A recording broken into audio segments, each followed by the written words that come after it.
Python के अंदर casting जो है, ये जो हमने कल किया था उसी सेम चीज़ को हम कहते हैं कास्टिंग। जैसे कि इंटीजर को फ्लोट में कन्वर्ट करना, फ्लोट को स्ट्रिंग में, स्ट्रिंग को इंटीजर में। तो कल के केस में हमने कुछ काम करके देख लिए थे कि जैसे कि हम इंट से फ्लोट में वैल्यू को कन्वर्ट कर रहे थे। कैसे कर रहे थे? मान लो कि हमने एक वेरिएबल लिया और x नाम के वेरिएबल में हमने एक इंटीजर वैल्यू स्टोर की। इसको हमें कन्वर्ट करना था, तो हमने क्या किया, एक फ्लोट वैल नाम का वेरिएबल लिया और इसको हम इंट वैल कर लेते हैं, ताकि नाम से पता चल जाए वेरिएबल के कि हमने इंटीजर की वैल्यू ली है कि फ्लोट की। अब इसको मुझे कन्वर्ट करना है फ्लोट में इंटीजर को, इंट वैल को। तो मैं क्या करूँगा, फ्लोट नाम का एक मेथड मिलता है, उसको यूज करके उसके अंदर इंट वैल को मैं पास कर दूंगा। इससे फ़ायदा क्या हुआ, वो इंटीजर वैल्यू जो 6 थी वो अब 6.0 बन चुकी है। तो इससे हुआ क्या कि ये कन्वर्ट हो गया फ्लोट में। इसी तरीके से इसी इंट वैल को हम कन्वर्ट कर सकते हैं स्ट्रिंग में। उसके लिए हमें क्या मिलता है, strval एक वेरिएबल हमने क्रिएट किया और इसके लिए हमने str मेथड को कॉल किया और इसके अंदर हमने क्या पास कर दिया, इंटीजर वैल्यू को। इससे हमें आउटपुट क्या मिलने वाला है, इससे हमें आउटपुट मिल जाएगा सिंगल कोट के अंदर 6। प्रिंट करके देख लेते हैं कि एक्चुअल में ऐसा हो रहा है कि नहीं हो रहा है। तो सबसे पहले हम क्या करते हैं, फ्लोट वैल को चेक करते हैं और इसके बाद में हम इसी के जस्ट नीचे चेक कर लेते हैं str वैल को और रन करके देखते हैं कि एक्चुअल में हमें आउटपुट क्या मिला। क्या इंटीजर वैल्यू जो 6 है वो कन्वर्ट हुआ कि नहीं हुआ। तो कोड रन करने के बाद में हमको फ्लोट वैल्यू में क्या मिल गया, 6.0। बट नोटिस करोगे कि जो str वैल्यू हमें मिली वो मिली है 6। अब ये कहोगे कि str वैल और int वैल जो है ये तो सेम टू सेम है, तो ये एक्चुअल में सेम टू सेम नहीं है। इसको हम क्रॉस वेरीफाई कैसे कर सकते हैं, हम यूज कर सकते हैं टाइप मेथड का। तो यहाँ पर एक वैल्यू लिखते हैं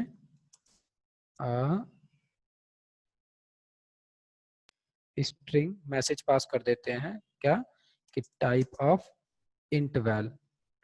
इंट वैल जो है एक्चुअल में इसका टाइप क्या है, इसके लिए हम ले लेते हैं टाइप मेथड को, जिससे कि हमें ये पता चल जाएगा कि इंट वैल के अंदर जो वैल्यू पड़ी हुई है 6 वो क्या है। तो हमने इंट वैल को पास कर दिया टाइप के अंदर। इसके बाद में एक और मैसेज लेते हैं, किस लिए, टाइप ऑफ str वैल पता करने के लिए कि एक्चुअल में इंटीजर वाला 6 और स्ट्रिंग वाला 6 असल में है क्या। तो टाइप और टाइप के साथ में इसके अंदर हमने पास कर दिया str वैल। एक बार रन कर लेते हैं। नोटिस करोगे यहां पर हमें क्या मिल गया, टाइप ऑफ इंट वैल का क्लास टाइप है इंटीजर और टाइप ऑफ str वैल का क्लास टाइप है स्ट्रिंग। दैट मीन्स कि यही सेम इंट वैल जो थी 6 वाली वो कन्वर्ट हो गई है स्ट्रिंग में, किसकी मदद से, str मेथड की। तो ये तो कन्वर्जन क्या था, हमने नॉर्मली इंटीजर को स्ट्रिंग में और फ्लोट में इस तरीके से कर सकते हैं। केवल एक छोटा सा यहाँ पे प्रॉब्लम आता है जिसको कि ध्यान देना होता है कि स्ट्रिंग वैल्यू में अगर कोई भी अल्फाबेट है तो उसको हम इंट या फ्लोट में कन्वर्ट नहीं कर सकते हैं।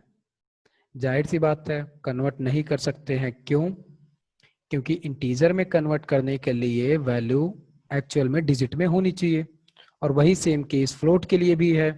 तो अगर स्ट्रिंग की वैल्यू एक्चुअल में डिजिट में नहीं होगी तो वो कन्वर्ट करेगा ही नहीं।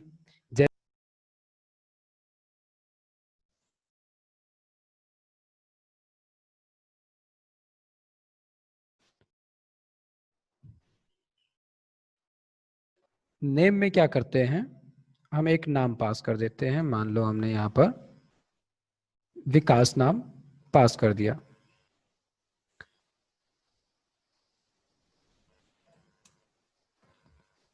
इसको अगर हमें इंटीजर में कन्वर्ट करना होगा तो जाहिर सी बात है हमें एरर मिलेगा। क्यों? क्योंकि विकास एक स्ट्रिंग है, इसके अंदर कोई भी डिजिट है ही नहीं। तो अगर हम इसको प्रिंट में कन्वर्ट करें इंट मेथड का यूज करके और नेम को पास कर दें और इसको अगर हम रन करें तो हमें क्या मिलेगा? एरर। और किस टाइप का error? Value error. Value error में क्या कह रहा है ये कि invalid literal for int with वेस 10। मतलब कि जो वैल्यू नेम के अंदर पड़ी हुई है वो नॉन कन्वर्टेबल है, लेकिन इसी के अंदर अगर हम कोई भी एक डिजिट पास कर दें, अब ये पूरा का पूरा नंबर है तो इसको ये ऑटोमेटिक कन्वर्ट कर ले जाएगा किसमें? इंट में। रन करके देखें, आ गई नंबर। कभी भी स्ट्रिंग के अंदर नॉन कन्वर्टेबल दैट मीन्स कि अल्फाबेट होगा उसको ये कन्वर्ट नहीं करेगा। बस यही एक छोटा सा कॉन्सेप्ट है कन्वर्जन में।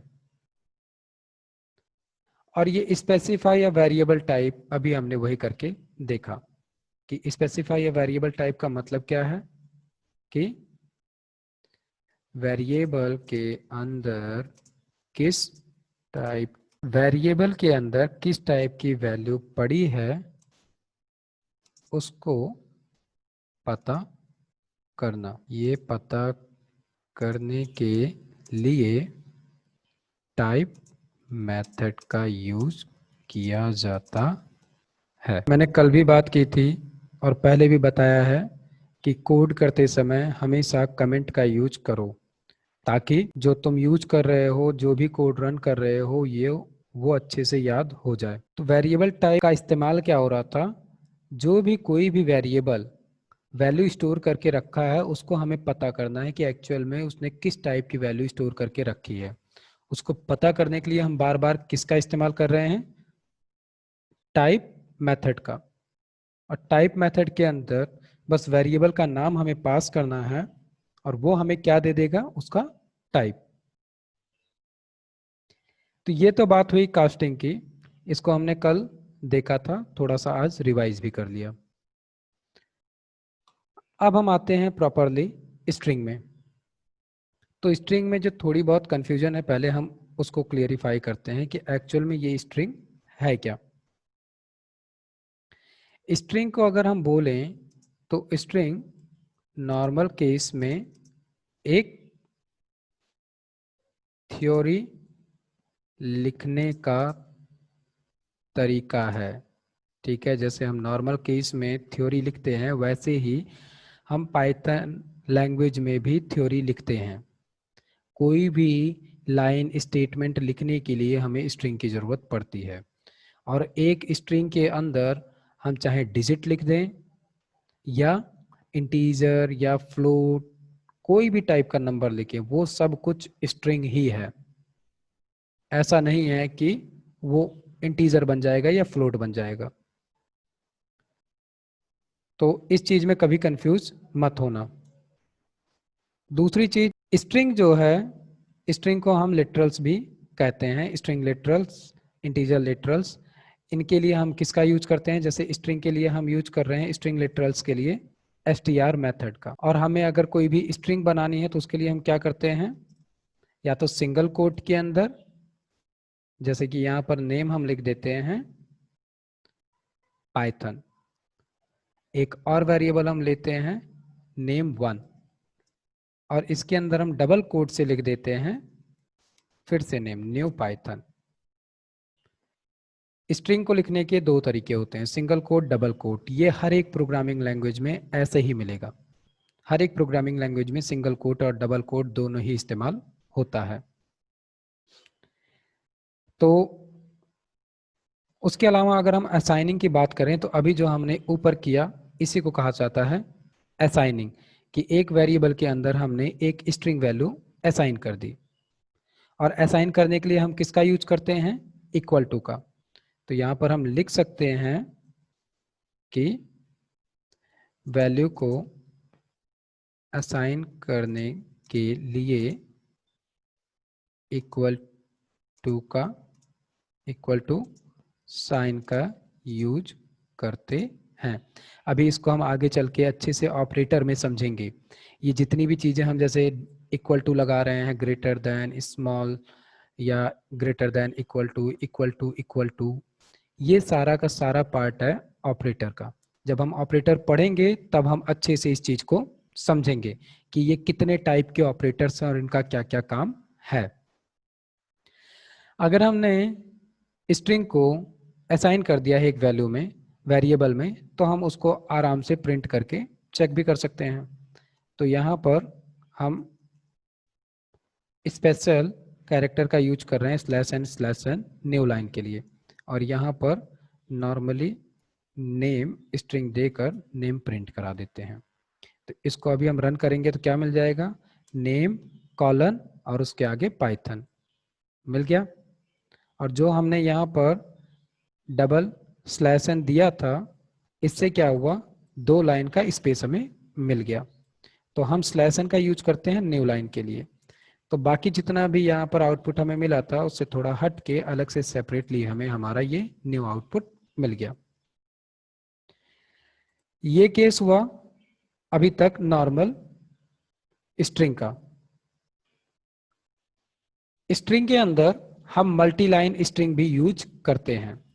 मल्टी लाइन स्ट्रिंग के लिए हम क्या करते हैं? सिंगल कोट या डबल कोट का ही यूज करते हैं, लेकिन वो ट्रिपल टाइम यूज करते हैं। और मल्टी लाइन स्ट्रिंग यूज करने का कॉन्सेप्ट होता है कि हमें हमारा आउटपुट जैसे हम लिख रहे हैं उसी टाइप में देखना है। जैसे कि मैं यहाँ पर ट्रिपल सिंगल कोट स्टार्टिंग में और एंडिंग में लगाकर अब मैं कोई एक क्वेरी लिखना चाहता हूँ, hello welcome, welcome to Python class. इसके बाद में number and name 1 Megha two Vikas. इसको अगर हमें प्रिंट कराना है तो उसके लिए क्या करना पड़ेगा? इसको हमें पहले एक वेरिएबल में स्टोर करना पड़ेगा, जैसे अभी हमने ऊपर किया। तो वेरिएबल का नाम हम दे देते हैं स्टूडेंट डिटेल्स।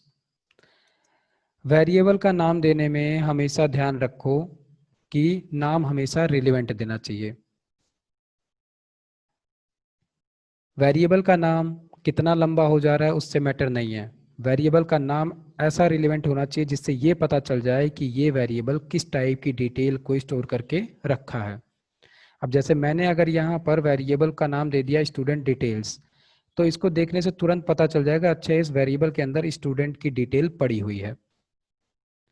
तो नाम कितना बड़ा हो रहा है इसको दिमाग में मत रखो। दिमाग में ये रखो कि नाम ऐसा रिलेवेंट होना चाहिए कि देखते ही तुरंत पता चल जाए कि उसके अंदर क्या पड़ा हुआ है। अब इसको अगर हम प्रिंट करेंगे तो हमने अभी जो यहाँ पर मैसेज दिया है वो हमें यहाँ पर मिल जाएगा सेम टू सेम, और जैसा हमने लिखा था एकदम हूबहू वैसा ही आउटपुट में मिल गया। तो ये काम किसका हुआ? मल्टी लाइन का। ठीक है। इसके अलावा पाइथन के अंदर जो स्ट्रिंग होती है वो एरे के फॉर्मेट में होती है। अब एरे के फॉर्मेट में होता है मतलब, इससे पहले थोड़ा सा एरे को भी समझना जरूरी है कि एक्चुअल में एरे क्या है। और इससे भी पहले कुछ क्वेश्चंस आ गए हैं जिनको कि आपको करना है। तो मैं सबसे नीचे कुछ क्वेश्चंस की सीरीज लिख देता हूं। क्वेश्चंस, क्वेश्चंस में सबसे पहला है learn about array and how many types of array। ठीक है, थोड़ा सा मैं बता दे रहा हूं, इसके अलावा खुद से जाके गूगल करके इनको तुम्हें पढ़ना है। एरे का कॉन्सेप्ट कोई नया कॉन्सेप्ट नहीं है, ये बहुत पुराना कॉन्सेप्ट है और हर एक प्रोग्रामिंग लैंग्वेज में ये यूज होता आ रहा है। एरे एक्चुअल में तीन तरीके के नॉर्मल कहे जाते हैं। सबसे पहला हो गया हमारा वन डायमेंशन एरे, जिसका डायमेंशन केवल सिंगल है। यही जो डायमेंशन है इसी का यूज किया जाता है 2D 3D 1D पिक्चर बनाने के लिए भी। ठीक है, तो ये हो गया हमारा 2 डायमेंशन। इसी तरीके से एक है 3D, इसके आगे अगर हम बोलें तो कई सारे आते हैं, मल्टी डायमेंशन जिनको हम कहते हैं। तो अब इनको अगर समझना हो तो जब आप पढ़ने जाओगे तो पढ़ते समय जब 1D पढ़ोगे इसी को कहा जाता है इंडेक्स एरे, और वैसे ही जब आप 2D के बारे में पढ़ोगे तो इसी को एरे में कहा जाता है एसोसिएटिव एरे। अब मैंने ये बता दिया है, मैं यहाँ पर अभी के लिए बात करूंगा इंडेक्स एरे की। ठीक है, और इस केस को फिर कह दिया जाता है 3 डायमेंशन एरे या मल्टी डायमेंशन एरे। सो स्ट्रिंग जो है वो एरे होता है, इसका मतलब ये है सिंपली कि अगर हम यहाँ पर फिर से एक वेरिएबल लेते हैं और वेरिएबल लेकर उसके अंदर एक वैल्यू पास करते हैं, जैसे कि हमने फिर से ले लिया नेम, और नेम में हमने यहाँ पर दे दिया मेघा। तो इस नाम में जो ये 5 कैरेक्टर हैं, इनमें से हम किसी भी इंडिविजुअल कैरेक्टर को उसके इंडेक्स के बिहाफ पर फेच कर सकते हैं। कैसे करेंगे? हमने प्रिंट लिया और प्रिंट के साथ में मैं यहाँ पर सबसे पहले हम न्यू लाइन ले लेते हैं ताकि ये आउटपुट भी हमको हट के दिखे। तो नेम, और यहाँ पर क्या करना है, अगर हम ऐसे प्रिंट करें तो क्या मिलेगा हमें? सिंपली लिखकर मिल जाएगा कि नेम कॉलन मेगा। इसको अगर हम अभी रन करें यही आउटपुट हमें मिलने वाला है, मिल गया। लेकिन हमें क्या करना है, इस नेम में से केवल और केवल एम को देखना है। तो इसके लिए बिग ब्रैकेट का यूज करेंगे, और अब मान लो कि एरे के अंदर इंडेक्सिंग जो स्टार्ट होती है वो किससे होती है? एरे में इंडेक्सिंग वैल्यूज 0 से स्टार्ट होती है। तो अगर एक स्ट्रिंग एरे है दैट मीन्स कि उसकी इंडेक्सिंग स्टार्ट हो रही है 0 से। तो मैं अगर यहाँ पर 0 लिख दूं तो ये क्या करेगा? 0 पोजीशन, मतलब कि m जो पड़ा हुआ है ये 0 पे पड़ा हुआ है, E1 पे है, G2 पे, H3 पे एंड A4 पे। तो अब अगर मैं यहाँ पर नेम और उसके बाद में बिग ब्रैकेट के अंदर 0 लिख दूंगा तो मुझे सिंपली मिल जाएगा केवल और केवल m। मिल गया। इसी को कहा जाता है कि स्ट्रिंग जो है वो एक्चुअल में एरे है, क्योंकि हम स्ट्रिंग के अलग अलग कैरेक्टर को फेच कर सकते हैं। यहां पर अगर मैं 4 लिख दूं और फिर रन करूं तो यहां पे मुझे ए मिल जाएगा। लेकिन अब अगर कहते हो कि ठीक है मैं 4 की जगह 40 कर दूं तो ये इंडेक्स पोजीशन एग्जिस्ट करता नहीं है, तो वो तुरंत हमको एरर दे देगा कि जो आप फेच करने की कोशिश कर रहे हो वो एक्चुअल में रेंज के बाहर की चीज है। तो हमको क्या मिल गया? Index error. और इंडेक्स एरर में क्या मिल गया? String index out of range. आप रेंज के बाहर जा चुके हो, रेंज के अंदर रहो तो वैल्यू मिलेगी, नहीं तो एरर मिलेगा।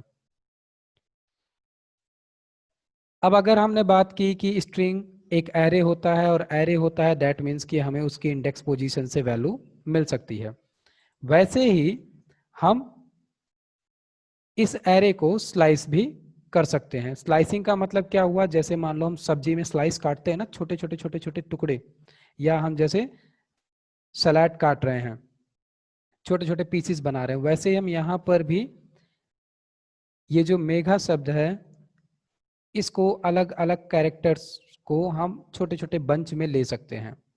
इसको हम थोड़ा सा स्ट्रिंग को बड़ा कर देते हैं, मेगा लर्निंग पाइथन, बड़ा हो गया। सो अब अगर हमें इसकी स्लाइसिंग करनी है तो हम नेम वेरिएबल का ही इस्तेमाल करेंगे। स्लाइसिंग में क्या करना है, अभी आपने देखा कि यहाँ पर हम इंडिविजुअल एक कैरेक्टर को फेच कर रहे हैं, लेकिन हमें चाहिए कि एक साथ में कई सारे कैरेक्टर देखने हैं। तो उसके लिए हमने क्या किया, प्रिंट यूज किया, और प्रिंट में फिर हम न्यू लाइन ले लेते हैं और स्लाइसिंग वैल्यू ये हमने दे दिया स्ट्रिंग। यहाँ पे करना क्या है, स्लाइसिंग का मतलब बस ये होता है कि हम एक रेंज दे देते हैं कि कितने से कितने के बीच में हमको देखना है स्ट्रिंग। तो मान लो कि मेगा टोटल क्या है, 0 से लेके 4 नंबर तक है। 5th नंबर पर एक ब्लैंक स्पेस है। 6th नंबर पे क्या है, एल है। तो हमने कहा एल से लेकर, ठीक है, हमने 9 तक दे दिया। तो ये क्या होगा, 6 पोजीशन से लेकर 9th पोजीशन तक की वैल्यू हमें मिलेगी। रन करके देखते हैं, मिल गया स्लाइसिंग वैल्यू। क्या क्या मिला, एल, ई और ए। हमने इसको कहा था क्या, टोटल 6 to 9 मीन्स की 6, 7, 8 और 9, टोटल मिलने कितने चाहिए थे, 4 वैल्यू, लेकिन मिली कितनी हमें, केवल 3। ऐसा क्यों हुआ, बिकॉज रेंज हमेशा n-1 तक चलता है, ठीक है। मतलब कि अगर यहां पर हमने दिया है 9 तो ये चलेगा टोटल 8 तक, 9th को काउंट नहीं करेगा। इसको अगर हम अभी बढ़ा दें, मान लो कि 12 कर दिए, तो अब क्या होगा, 6th नंबर पोजीशन से लेकर 11 तक की वैल्यू हमें मिल जाएगी। मिल गई, इसी को हम कहते हैं स्लाइसिंग। स्लाइसिंग जो है ये दोनों तरीके की होती है। इसको हम देखते हैं निगेटिव में, कि पॉजिटिव और निगेटिव दोनों तरीके की स्लाइसिंग हम कर सकते हैं। तो इसको समझने के लिए जो हमने ये अभी पोजीशन वैल्यू ली थी, इसी को हम यहाँ से कॉपी करते हैं और नेगेटिव स्लाइसिंग में लाकर पेस्ट कर देते हैं। और यहाँ पर हमें करना क्या है, सिंपली 0 के आगे जैसे ही हम बढ़ेंगे दैट मीन्स कि हमको नेगेटिव वैल्यू मिल जाएगी। तो जैसे ही हमने यहाँ पर -1 किया, तुरंत क्या हुआ, हमारा जो स्ट्रिंग था वो पलट गया। जब 0 लिखे थे तो स्ट्रिंग का सबसे पहला कैरेक्टर मिल रहा था m, लेकिन जैसे ही हमने -1 किया तुरंत हमें सबसे पीछे का जो कैरेक्टर है n ये मिल जाएगा। रन करके देख लेते हैं कि ऐसा हो भी रहा है कि नहीं। मिल गया, नेम ही मिला, लेकिन नेम में क्या मिला, n। क्यों, क्योंकि हमने उल्टा घुमा दिया। अब अगर आप कहते हो कि मुझे जो है n से लेकर p तक की वैल्यू देखनी है, तो हम क्या करेंगे, रेंज जो है वो देंगे कि मान लो हमने दे दिया 5 से लेकर -1 तक, क्योंकि हम तो चलेंगे ऐसे ही ना, इस तरीके से लेफ्ट टू राइट ही हमेशा चलेंगे। तो -5 से लेकर -1 तक हमने दिया। हमें क्या मिल गया, यहाँ पर लास्ट से 4 पोजीशन की वैल्यू मिल गई, क्योंकि ये भी फॉलो किसको करता है, n-1 को। और इस केस में ये किसको नहीं काउंट करेगा, -5 को नहीं काउंट करेगा, -4 तक की वैल्यू दे देगा। क्यों, क्योंकि जब हम माइनस में चलते हैं तो बात राइट से लेफ्ट की तरफ चलती है, और जब हम पॉजिटिव में चलते हैं तो बात जो है वो लेफ्ट से राइट की तरफ चलती है।